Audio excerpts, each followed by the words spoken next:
प्रतिभाशाली फैकल्टीगण, शिक्षकगण और शिक्षिकाएं, जिनसे कुछ लोगों से मैं अभी रूबरू हुआ,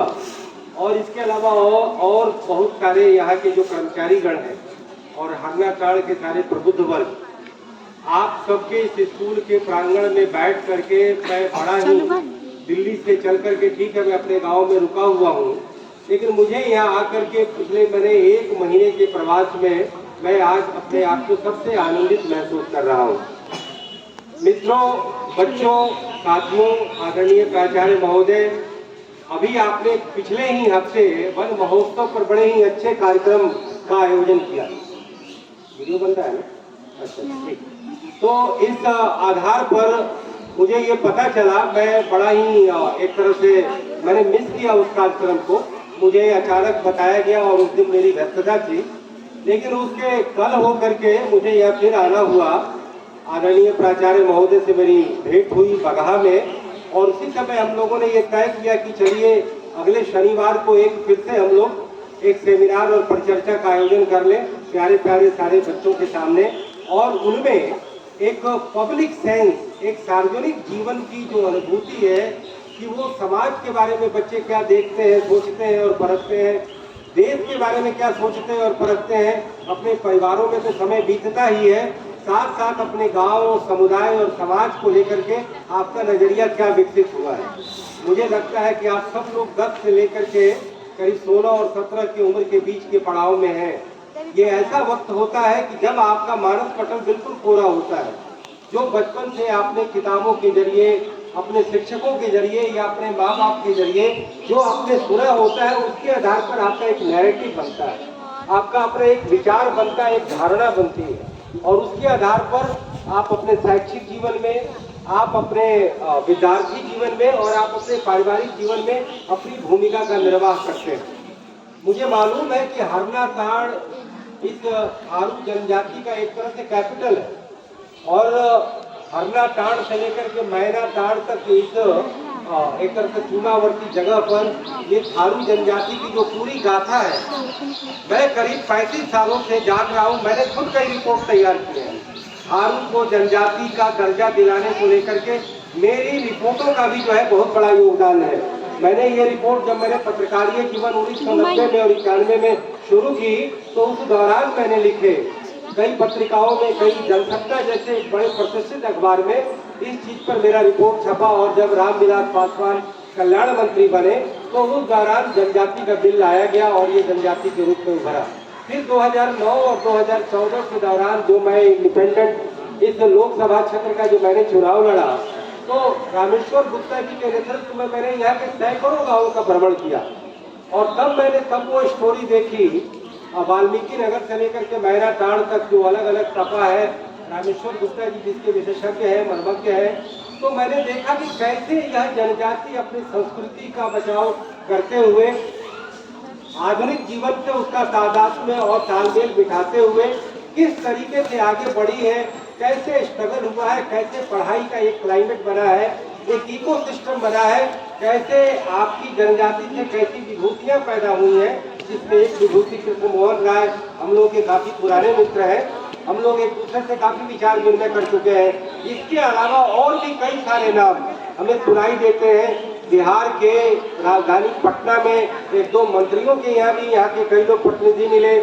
कुछ प्रोफेसर जो इधर के बने हैं, कुछ इलाहाबाद यूनिवर्सिटी में है, कुछ कई हैं, तो कई सारे अपने संपर्क और संसर्ग में है। तो इस तरीके से जो एक नया एक माहौल, एक नया जज्बा, एक नई मतलब एक मुहिम जो पढ़ने को लेकर के, रोजगार पाने को लेकर के, और सरकारों का भी ध्यान जिस तरीके से गया इस जनजाति के विकास को लेकर के, और पूरे इलाके का जो सामुदायिक विकास हुआ, तो बड़ा अच्छा लगता है। और मैं इस कहने में मुझे कोई संकोच और हिचकिचाहट नहीं कि जो गैर जनजाति के लोग हैं, उनका जो जनजीवन है, लोक जीवन है और सहजीवन है, जो वो पहले से ज्यादा मुख्य धारा में थे, आज आप लोगों ने उनको पीछे छोड़ दिया है। मैं कई गांवों में जाता हूँ, मैं जितना शांति से अपने काम को अंजाम देते हुए हमारे थारू समुदाय के लोगों को मैं देखता हूँ, बल्कि वो फिजिकली भी ज़्यादा बलिष्ठ लगते हैं, मेंटली भी ठीक लगते हैं, उनका रहन सहन का तरीका, काम करने का तरीका और गाँव के प्रति जो सामुदायिक सेंस है, बड़ा लाजवाब है, बड़ा उम्दा है। तो ऐसे में ये हमला ताड़ का जो सबसे प्रतिष्ठित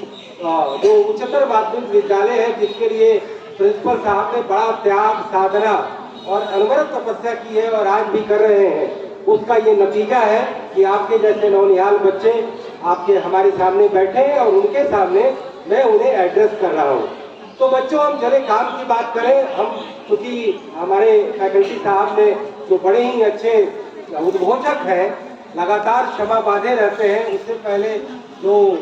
सरस्वती वंदना जो हुई, क्या लाजवाब उन्होंने गाना गाया,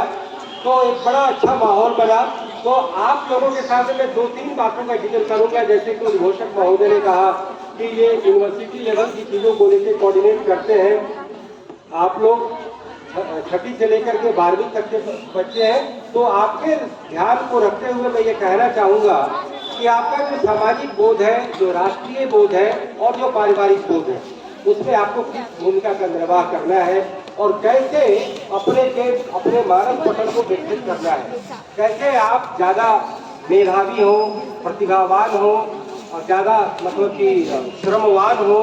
ज़्यादा मेहनत करें और ज़्यादा से ज़्यादा अपने परिवार में भी हाथ बटाएं। और बालिकाओं को तो वैसे भी दोहरी भूमिका का निर्वाह करना पड़ता है। कुछ प्रकृति और समाज का ऐसा चलन और प्रचलन है, उन्हें घर में भी हाथ बटाना होता है। तो ऐसे में आपको दोहरी भूमिका में रहते हुए आज जिस तरीके से महिलाएं कहा जाता है कंधे से कंधा मिला करके, बल्कि अब तो हम ये कहेंगे कि वो पुरुषों से 2 कदम आगे चल रही हैं। मैं राजधानी दिल्ली में देखता हूँ, वहाँ के स्कूलों में और कॉलेजों में जो रिजल्ट आता है उसमें हमेशा लड़कियाँ बाजी मारती हैं। मैं वहाँ का मतलब कि जो पेशेवर जीवन देखता हूँ, मैं देखता हूँ कि वहाँ महिलाएं पुरुषों से नौकरी करने में, जॉब करने में कहीं से कम नहीं है, जबकि वो घर भी चलाती हैं। और वहाँ का जो भाग दौड़ का जीवन है कि 1 घंटा से लेकर 1.5 घंटा पब्लिक ट्रांसपोर्ट में समय बीतता है, तो महिलाएं कहीं ना कहीं अपने आप को उन्होंने सक्षम बनाया हुआ है। मेरी भी पत्नी दिल्ली में शिक्षिका है, मैं उन्हीं को देख करके मैं देखता हूँ तो मुझे लगता है कि किस तरीके से ये लोग अपने आप को, पुरुषार्थ वर्ड है, मैं तो ये कहूँगा कि एक तरह से महिलार्थ एक वर्ड भी आ जाना चाहिए कि किस तरीके से उन्होंने अपने आप के जीवन को मजबूत किया है। तो बच्चों, मैं ये कहना चाहूँगा कि आपके जो भी सब्जेक्ट हो, हर बच्चों को अपने सिलेबस के मुताबिक अपने अपने विषय आपने तय किए हुए हैं। कोई आर्ट पढ़ता है, कोई साइंस पढ़ता है, कोई कला लेता है, कोई वाणिज्य लेता है, कोई खेल में भाग लेता। मैं अभी देख रहा हूँ सामने खेल के आयोजन में लड़कियां भाग ले रही हैं। पता नहीं ये खो खो है या ताइक्वांडो है या कुश्ती है या व्हाटएवर जो भी गेम है, लड़कियां बड़े शिद्दत के साथ खेल रही हैं और अपने फिजिकल स्ट्रेंथ को बढ़ा रही हैं, अपने स्पोर्ट्स के स्टेमिना को बढ़ा रही हैं। तो आप जो बच्चे यहाँ पर हैं, आपकी जिस विषय में रुचि हो। अब हम लोग समाज शास्त्र के व्यक्ति हैं, जैसा आपके उद्घोषक महोदय ने कहा कि अर्थशास्त्र मेरा विषय है, आपके प्रिंसिपल साहब का भी विषय है, तो अर्थशास्त्र से जुड़ा एक राजनीति शास्त्र भी है, समाज शास्त्र भी है, इसी में हिंदी साहित्य भी है, उर्दू साहित्य भी है, अंग्रेजी साहित्य भी है और इसके अलावा नागरिक शास्त्र और विज्ञान, फिजिक्स, केमिस्ट्री, बायोलॉजी सब आप पढ़ाई करते हैं। लेकिन क्योंकि परिचर्चा हो रही है, तो परिचर्चा ये खुले प्रांगण में हो रही, कोई लैब में हो नहीं रही है कि हम साइंस के सब्जेक्ट को लेकर के लेबोरेटरी में आपको बता सकते हैं या डेमो दे सकते हैं। हम कहीं ना कहीं एक सामाजिक परिचर्चा कर रहे हैं आपके सामने। तो मैं ये कहना चाहूँगा कि जब राष्ट्रीय दायित्व की जब बात आती है, तो आपको ये मान के चलना है कि देशभक्ति का जज्बा ऊपर से थोपा नहीं होना चाहिए, आपके वो दिल के और आत्मा की गहराइयों से प्रकट होना चाहिए। From the bottom of the heart, you have to become patriot first, क्योंकि आप जिस देश के हैं, जिस माँ बाप के हैं, जिस परिवार के हैं, उसके प्रति आपकी एक कहीं न कहीं आपका एक कर्ज होता है। जैसे कहा जाता है ना कि ईश्वर का ऋण, गुरु का ऋण और माता पिता का ऋण, तो ऐसे ही देश के प्रति भी ऋण होता है, अपने माटी के प्रति भी ऋण होता है। तो उस जज्बे को आप लोग हमेशा बना के रखिए कि देशभक्ति का भाव। अब ये पॉलिटिकल वर्ड में कहा गया कि अंध राष्ट्रवाद या अंध भक्तिवाद, हम आप लोगों के सामने ऐसी बातें नहीं करेंगे। सिंपल ये जानिए कि आपके देश का नाम भारतवर्ष है और भारतवर्ष के बिहार प्रांत में, क्योंकि ये फेडरल कंट्री है, बिहार प्रांत के पश्चिम चंपारण जिले के फलाने जगह के आप निवासी हैं, तो कहीं ना कहीं आपका एक देश के प्रति दायित्व है। फिर जो है दूसरा दायित्व आपके अपने परिवारों के प्रति है, क्योंकि आप खुद कितने बड़े हो जाए प्रतिभा की बदौलत या मेहनत की बदौलत, लेकिन आपको यह नहीं भूलना है कि जिस माँ और बाप ने जन्म दिया वो आपके लिए प्राथमिक है, वो आपके लिए बायोलॉजिकल सबसे इम्पोर्टेंट व्यक्ति है। तो कहीं ना कहीं माँ बाप के प्रति भी जिम्मेवारी है। और फिर शनई शनई जब जीवन यात्रा चलती है कि बचपन के स्कूल से जब आप आते हैं, फिर मिडिल स्कूल में आते हैं, फिर हाई स्कूल में आते हैं, फिर उसके बाद महाविद्यालय और फिर आप प्रोफेशनल कॉलेज में जाएंगे, अलग अलग आप क्षेत्र और सब्जेक्ट तय करेंगे, अलग अलग शहरों में जाना पड़ सकता है, और फिर आपकी जीवन यात्रा और आगे चलेगी, नौकरी, पेशे और व्यवसाय, यही 3 चीज में व्यक्ति जाता है। और फिर धीरे धीरे जीवन का कारवां चलता है, और फिर जो एक आध्यात्मिक भाव में देखें, फिर जीवन का एक अंतिम जो है एक भाव और उसका पड़ाव आ जाता है। तो मैं आपके सामने यही कहूंगा कि आपको कुछ कुछ चीजों की समझ होनी चाहिए कि जैसे कि देश का सकल घरेलू उत्पाद क्या होता है, यानी कि हमारा देश कितना अमीर और कितना गरीब है, हमारा देश दुनिया के तमाम देशों में किस रैंक में आता है, हमारा प्रांत बिहार वो किस रैंक में आता है, हमारे समाज और राज्य और देश का क्या मुख्य पेशा है, तो कृषि, उद्योग और सेवा। सेवा का मतलब जैसे डॉक्टर साहब बैठे हैं, क्लिनिक चला रहे हैं, तो वो सेवा के विषय, सेवा के क्षेत्र में है। अगर किसान खेती कर रहा है तो वह कृषि के क्षेत्र में है। अगर यहाँ पर कोई धान और गेहूं की पिसाई और कुटाई का मिल चला रहा है तो वो उद्योग क्षेत्र में है। यहाँ जो तमाम शिक्षकगण बैठे हैं ये क्या कर रहे हैं, आपको सेवा प्रदान कर रहे हैं। अब उस सेवा के अंतर्निहित में समाज सेवा भी है, सामुदायिक सेवा भी है, जिसके चैंपियन हमारे रामेश्वर गुप्ता जी बैठे हैं। तो आप बच्चे लोगों में आपका ये भावना होनी चाहिए कि आप ज्यादा से ज्यादा समाचार सुने। ठीक है, आपको क्लास के कई सारे वो मिलते हैं, होमवर्क मिलते हैं, जो किताब है पाठ्यक्रम का वो भी पढ़ना है, लेकिन आप मोबाइल का युग है, आप कहीं ना कहीं न्यूज भी जानो कि आज देश में क्या घटित हुआ, प्रांत में क्या घटित हुआ। आमने सामने की बातें तो पड़ोसियों से और परिवार से पता चल जाता है। तो कहीं ना कहीं देश की राजधानी, देश की अर्थव्यवस्था, देश की राजनीति, प्रधानमंत्री, राष्ट्रपति तो चलिए जनरल नॉलेज की चीज है, मुख्यमंत्री, ये सब तो आप जानते होंगे। तो कुल मिलाकर के आपने वो एक फीलिंग होनी चाहिए कि यदि अर्थशास्त्र चूंकि यहाँ पर पढ़ाया जाता है तो अर्थशास्त्र के अंतर्गत आपके मन में आता है कि कितनी उत्पादकता हो, कितनी प्रति व्यक्ति आय हो, कितना हमारा उपभोग हो, किस तरीके से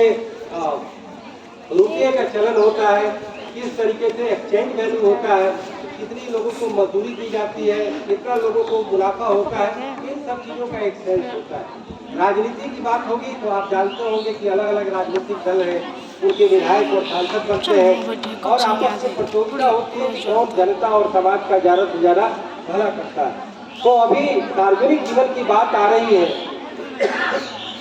तो आप बच्चे भी लोग सुनते होंगे कि कोई निर्माण कार्य होता है, मान लीजिए सड़क बना, स्कूल बना, पुल और पुलिया बना या अस्पताल बना, तो कई लोग बात करते मिलेंगे कि ये बड़ा कमजोर बना, ये टूट गया, यहाँ के जो लोग जो है वो ड्यूटी नहीं करते, सेवा नहीं करते, या कोई घोटाला कर देता है। हालांकि आप लोगों के मेंटल लेवल में ये चीज़ें उतनी नहीं होंगी, तो उसको लेकर के मैंने बहुत किताबें लिखी हैं, काफ़ी अध्ययन करके, पूरी इंसाइक्लोपीडिक बुक, ये पूरी दुनिया में नीचे से लेकर के ऊपर तक, जैसे कि गांव में जो सरकारी पद होता है वो होता है जनसेवक, और दूसरा होता है ग्राम प्रधान जो इलेक्टेड है, और तीसरा जो है ब्लॉक में वीडियो होता है। उसी तरीके से अंचल होता है जो भूमि का प्रबंधन करता है, तो वहाँ अंचलाधिकारी होता है, उसके नीचे लेखपाल होता है जो सारे खाते हर व्यक्ति के खेत के मालिक का रखता है, और तीसरा होता है अमीन जो खेत की नाप करके खेत के विवाद को सुलझाता है। तो ये इधर का 3 ट्रायंगल और उधर का 3 ट्रायंगल, यहीं से भ्रष्टाचार, काम चोरी और जनता के प्रति गैर जिम्मेवारी की जो शुरुआत होती है वो ऊपर प्रधानमंत्री तक जाती है। तो मैं ये बार बार कहता हूँ कि प्रखंड ब्लॉक से लेकर के साउथ ब्लॉक जहाँ प्रधानमंत्री का कार्यालय है, और नीचे ग्राम पंचायत से लेकर के पार्लियामेंट तक जो देश की सबसे बड़ी पंचायत है, करप्शन का कैसे ताना बाना है उस पर मैंने किताब लिखी। लेकिन उसमें शिक्षा का, स्वास्थ्य का, उसके अलावा में सार्वजनिक प्रशासन का, उसके अलावा खेती का, उद्योग का, जो अलग अलग महकमे हैं जो आप लोग समझ सकते हैं, उसमें कहाँ पर अव्यवस्था है, कहाँ पर विशृंखलता है, साहब पर जो है मतलब व्यतिक्रम है, उसको मैंने लिखने और पढ़ने का काम किया। क्योंकि मैं अखबार का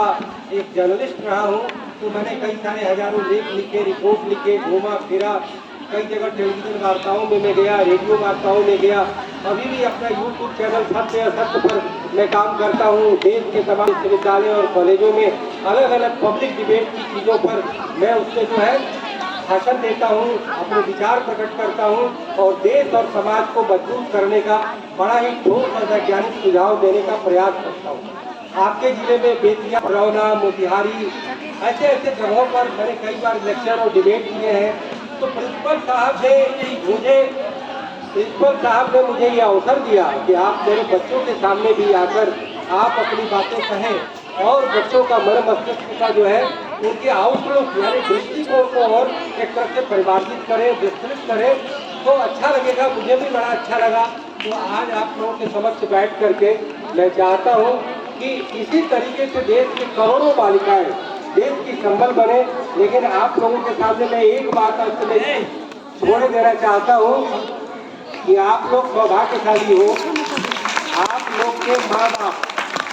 इतने सामर्थ्यवान हैं कि आपको स्कूल भेज रहे हैं, आप अच्छे यूनिफॉर्म में सब सुंदर सज धज करके अपने किताबों के साथ अपने टीचर्स के यहाँ करके बैठ करके अपना ज्ञान अर्जन कर रहे हो।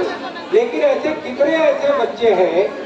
जिनके माँ बाप इतने सामर्थ्यवान नहीं हैं और सरकार की योजनाओं के बावजूद वो स्कूल नहीं पहुंच पाते हैं। प्राथमिक विद्यालय में मध्याह्न भोजन की वजह से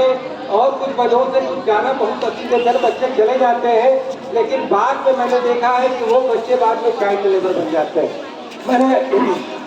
कोरोना काल में अपने ही चंपारण में देखा कि चौथी और पांचवी के कितने बच्चों ने पढ़ाई छोड़ दी क्योंकि स्कूल बंद हो गए और उसके बाद वो बाल श्रमिक बन गए। ये बहुत बड़ी विडंबना है, बहुत बड़ा दुर्भाग्य है। मुझे लगता है कि इसको चेक किया जाए और 100% irrespective of any caste, creed और फैमिली बैकग्राउंड और इकोनॉमिक स्टेटस, सारे बच्चों को 100% compulsory education with all facilities and amenities and all infrastructure.